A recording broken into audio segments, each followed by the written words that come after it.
сәлеметсіздер ме? Менің аты жөнім Байжанова Қызғалдақ Өтепбергенқызы. Мен коммерциялық емес ұйымның заң консультанттары деп аталатын заң консультанттарының палатасының төрайымы болып табыламын. Бүгінгі біздің қозғайтын мәселеміз қандастарымыздың зейнетақы алуы мәселесі.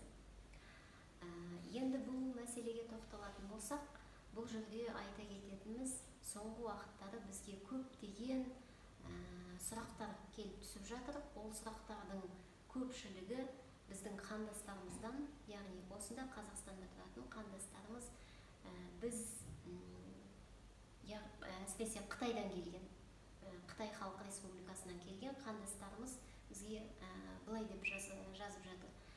Біз Қытай Халық Республикасында өмір сүрдік, еңбек өтіліміз сол жақта өтті, Қытайдан зейнеткерлікке шықтық, біраз уақыт сол зейнетақымызды Қытайдан алдық, бірақ дәл қазір Қазақстанға көшіп келіп, өзіміздің зейнетақымызды ала алмай жүрміз.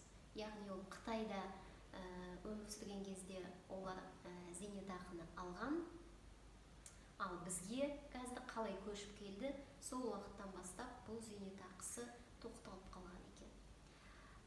Бұл жерде әрине сұрақ туындайды. Не себептен қандастарымыздың жартысы өздерінің зейнетақысын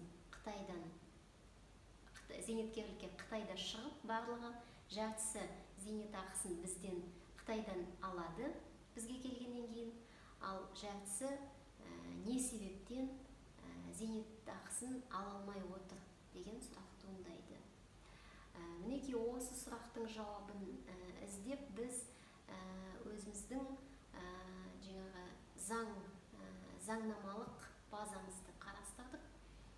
Оның ішінде бұл мәселені қарастыратын ең алдымен Қазақстан Республикасының зейнетақымен қамсыздандыру туралы заңы, және бұл азаматтар кезінде Қытайдан зейнеткерлікке шыққандықтан Қытай мен Қазақстанның арасында 2003 жылы 2 маусымда қабылданған өзара татуластық, көршілестік, ынтымақтастық туралы халықаралық шарт бар.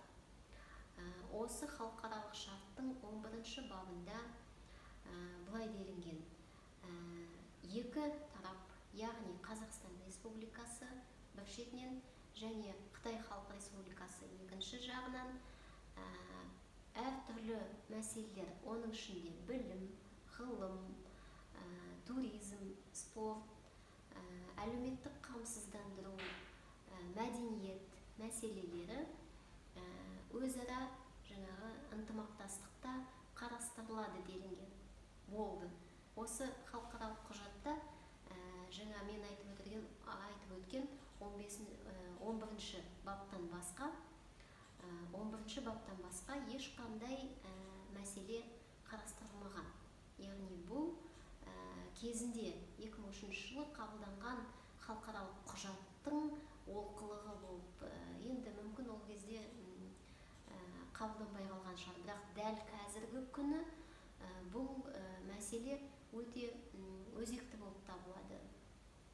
Бұл туралы айта кетсек, енді бізде одан бөлек тағы халықтың көші-қоны туралы заң бар.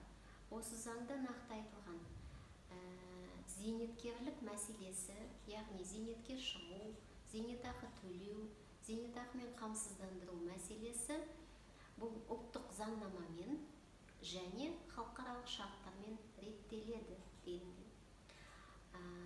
Яғни біздің қарастырып отырған мәселеміз халықаралық шартпен 2003 жылғы Қытай мен Қазақстан арасында қабылданған халықаралық шартпен толыққанды реттелмей қалғандықтан біз өзіміздің заңнамамызды қарадық. Яғни зейнетақымен қамсыздандыру туралы заңды, өзіміздің Қазақстан Республикасының заңын қарастыратын болсақ, ол заңда былай делінген: барлық азаматтардың, Қазақстан Республикасының азаматтары, шетел азаматтары, азаматтығы жоқ адамдар барлығының құқықтары бірдей және тең болып табылады делінген болды. Басқа ешқандай мәселе айтылмаған. Бұл жердегі біздің енді нақты көтеріп отырған мәселеміз халықаралық мемлекетаралық, яғни Қытай мен Қазақстан арасындағы келісім шарттың толық мәселені реттемей қалуы. Яғни бірнеше жыл өткеннен кейін енді қазір біз осы мәселеге тап болдық. Яғни 2003 жылы бұл халықаралық шарт қабылданды, ал қазір анықтап қарасақ, қандастарымыздың біраз бөлігі Қытай Халық Республикасынан зейнетке шыққанымен, сол жақта өздерінің зейнетақысын бізге келгенге дейін алып отырғанымен, бізге қалай келді, сол уақыттан бастап ала алмай қалып отыр. Не себептен деген мәселемен біз қазір кезігіп отырмыз.